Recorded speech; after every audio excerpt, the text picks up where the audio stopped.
প্রথম প্রশ্ন, মৃত ব্যক্তির 4 দিনের ফাতেহা জিয়ারত মেজবান সম্পর্কে কোরআন হাদিস কি বলে? মেজবান চট্টগ্রামে খুব বেশি চলে, তাই না? মেজবানের গোশতটা কিন্তু ভালো, মানে যে গোশতটাকে মেজবানের গোশত বলে, বিশেষ পদ্ধতিতে রান্না হয়, এই গোশতটা খারাপ না। কিন্তু এই মানুষ মারা গেলে দিনক্ষণ ঠিক করে 40 3 দিনা 4 দিনা জিয়াফত, মেজবান, ফাতেহা ইত্যাদি, এগুলো কোনোটা করার নির্দেশ কোরআন এবং হাদিসে আমাদেরকে আল্লাহ এবং তার রাসূল সাল্লাল্লাহু আলাইহি ওয়াসাল্লাম দেন নাই। কোরআনে আল্লাহ বলেছেন, মা আতাকুমুর রাসূলু ফাখুযু ওয়া মা নাহাকুম আনহু ফান্তাহু। রাসূল যা করতে বলেছেন দিয়েছেন সেটা তোমরা ধরো, তিনি যা নিষেধ করেছেন সেটা তোমরা বেঁচে থাকো সেটা থেকে। আচ্ছা, আমাদের নবী সাল্লাল্লাহু আলাইহি ওয়াসাল্লাম দুনিয়া থেকে তার ওয়াফাত ইন্তেকালের পর, তার যাওয়ার পর সাহাবীরা কয়টা গরু বা কয়টা ছাগল বা কয়টা উট দিয়ে মেজবান করেছেন বলতে পারবেন? আমার প্রশ্ন বুঝেন নাই? আবু বকর, ওমর, ওসমান, আলী রিদওয়ানুল্লাহি তাআলা আলাইহিম আজমাইন, আরো সাহাবীরা যারা দুনিয়া থেকে চলে গেছেন, তাদের ওয়াফাতের পর, তাদের মৃত্যুর পর তাদের মেজবানির অনুষ্ঠানে কত মানুষ খাওয়ানো হয়েছে বলতে পারবেন কেউ? একটা জাল হাদিসও পাবেন না। তাহলে আমরা কোত্থেকে পাইছি এটা? আমরা এটা পাইছি হিন্দু ধর্মাবলম্বী ভাইদের শ্রাদ্ধ থেকে। শ্রাদ্ধ, তালিব বেসর অফালা আকার দয়ের পিঠে বড় ধ, শ্রাদ্ধ গুগলে লিখে সার্চ দেন, এই সার্চের রেজাল্ট আসলে দেখবেন হিন্দু ভাই বোনদের তাদের ওয়েবসাইট, এটা তাদের ধর্মীয় বিষয়, তাদের ধর্ম তারা পালন করবে। কিন্তু মুসলমান তিনি ইসলামের নামে অন্য ধর্মের ধর্মীয় বিশ্বাস, কালচার এটা পালন করা, এটা ইসলামের দৃষ্টিতে জঘন্য গুনাহ এবং অপরাধ। এটা জায়েজ হতে পারে? হিন্দু ধর্মাবলম্বীদের বিশ্বাস হলো কোনো মানুষ মারা গেলে তার স্বর্গে যেন তাকে খাবার দাবার দেয়া হয়, সেজন্য দুনিয়াতে মানুষকে, আত্মীয় স্বজনকে খাবার দাবার অনুষ্ঠান করে খাবার দাবার দিতে হয়।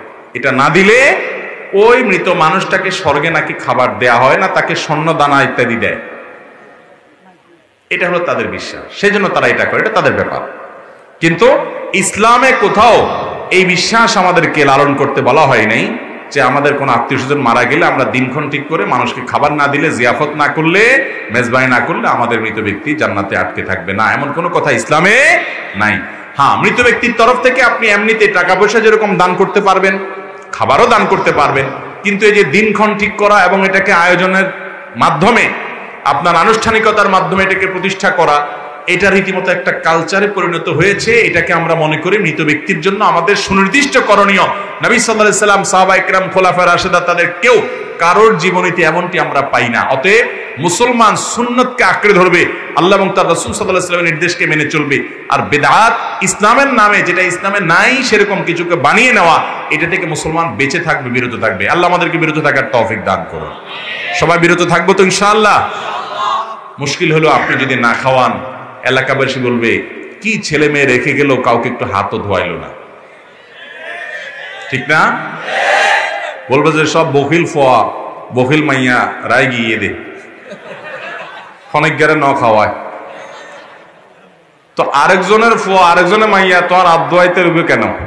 তোমার হাত তুমি নিজে ধুইন্য পারো। এখানে হাত ধোয়ানো মানে হলো খানা খাওয়াও। হাত ধোয়ানো মানে কি? খানা খাওয়াও। ভাই, খানা যদি খাওয়াইতেই হয় তা গরিব দুঃখীকে খানা খাওয়াবেন কোনো দিনক্ষণ ঠিক করা ছাড়া, আপনার সাধ্য অনুযায়ী। আর খানা খাওয়ানোর চাইতে সাদকায়ে জারিয়াটা মৃত ব্যক্তির জন্য অধিকতর উপকারী। নবী সাল্লাল্লাহু আলাইহি ওয়াসাল্লাম বলেছেন, মানুষের মৃত্যুর পর সব বন্ধ হয়ে যায়, 3টা জিনিস খোলা থাকে, সেটা সাদকায়ে জারিয়া। যে দানের সওয়াব দীর্ঘমেয়াদ পর্যন্ত অব্যাহতভাবে ওই মুর্দা ব্যক্তি, মৃত ব্যক্তি পেতে থাকে।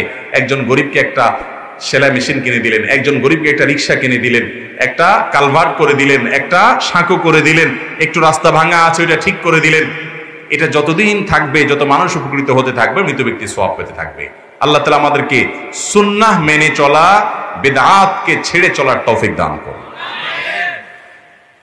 মনে মনে খারাপ কিছু জল্পনা কল্পনা করলে, চিন্তা করলে গুনাহ হবে কিনা?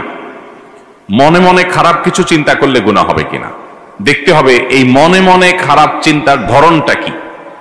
কোন কোন ক্ষেত্রে মনে মনে খারাপ চিন্তা করছেন, পরে গুনাহ তো হবেই না, উল্টা বরং সওয়াবও হইতে পারে।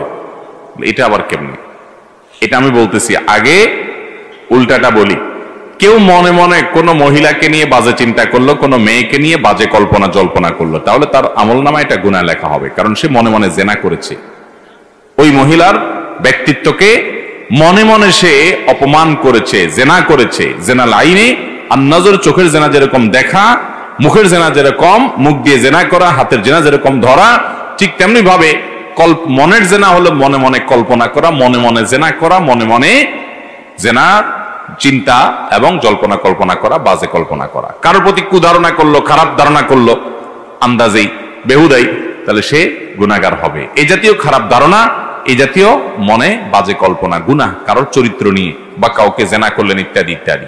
তবে মনে মনে আপনি একটা খারাপ কাজ করবেন চিন্তা করছেন যে আমি অমুক খারাপ কাজটা করব, প্ল্যান করছেন যে করব, কিন্তু কাজটা আপনি করেন নাই। আপনি একজনকে মারবেন নিয়ত করছেন যে আমি তার উপরে আঘাত করব, এটা তার উপরে জুলুম হবে, গায়ের জোর আছে, এই জন্য তার সামান্য ভুলের কারণে তাকে আপনি মারবেন, প্ল্যান করেছেন।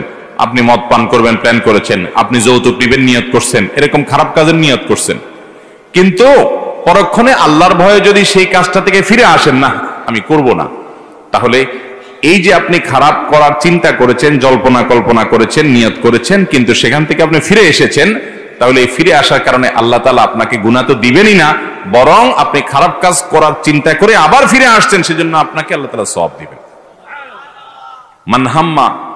মানহাম্মা বিহাসানাতিন ফালাম ইয়ামালহা, যদি কেউ ভালো কাজ করার চিন্তা করছে কিন্তু করে নাই, করতে পারে নাই, সে তার নিয়ত ছিল সেই বছর হজে যাবে, কিন্তু হলো না, কোনো একটা বিপদ আসছে, তো আল্লাহ তাআলা তাকে ওই কাজটা করার সওয়াব দান করবেন।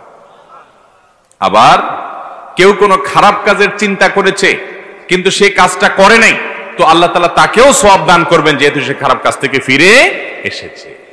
আর যদি সে খারাপ কাজ করার চিন্তা করে এবং খারাপ কাজটা করে, তখন তাকে আল্লাহ তাআলা একটা গুনাহ দিবেন, যেহেতু সে খারাপ কাজ করেছে। দেখেন আল্লাহ তাআলা কত আরহামুর রাহিমিন, ভালো কাজের নিয়ত করলে একটা সওয়াব হয়, আর কাজটা যদি করে তখন দুইটা সওয়াব হয়, কারণ একটা হলো নিয়ত করার সওয়াব, আর একটা হলো কাজটা করার সওয়াব। আর খারাপ কাজ করবে, সে নিয়ত করেছে, তো আল্লাহ তাআলা অপেক্ষা করেন, আল্লাহর ফেরেশতারা যারা লিপিবদ্ধ করেন তারা অপেক্ষা করেন। এই লোকটা যদি খারাপ কাজটা করে, তাহলে তার আমলনামায় একটা খারাপ কাজের গুনাহ হয়। আর যদি সে ফিরে আসে, ওই গুনাহ লেখা হয় না, বরং সে ফিরে আসার কারণে কি হয়, উল্টা আরো সওয়াবের ভাগীদার হয়। তাহলে মনে মনে খারাপ চিন্তাকে আমরা দুই ভাগে ভাগ করতে পারি। এক হলো যে মনে মনে আপনি কারো সম্পর্কে খারাপ ধারণা করলেন। মানুষের চরিত্র হনন অনেক বড় একটা ব্যাপার, অনেক বড় ব্যাপার। তাহসাবুনাহু হাইয়িনা ওয়া হুয়া ইনদাল্লাহি আযীম, আল্লাহ বলেছেন এগুলো তোমরা তুচ্ছ মনে করো, অথচ আল্লাহর কাছে এটা অনেক বড় ব্যাপার। এরকম কাজ যদি কেউ করে, তাহলে তার আমলনামাতে গুনাহ লেখা হয়ে যাবে। কেউ মনে মনে কোনো মেয়েকে নিয়ে জল্পনা কল্পনা করেছে, ছবি দেখেছে, ভিডিও দেখেছে, ওই মেয়েকে নিয়ে জেনা করেছে, বাস তার আমলনামা কি হবে, গুনাহ লেখা হয়ে যাবে। আল্লাহ আমাদেরকে গুনাহগুলো থেকে বেঁচে থাকার তৌফিক দান করুন। আর কেউ কোনো খারাপ বন্ধুর সাথে যাবে, কোনো খারাপ জায়গায় যাবে, কোনো খারাপ কাজ করবে, চিন্তা করেছে, নিয়ত করে রেখেছে, কিন্তু সে করে নাই, তাহলে তার কি হবে না, গুনাহ হবে না।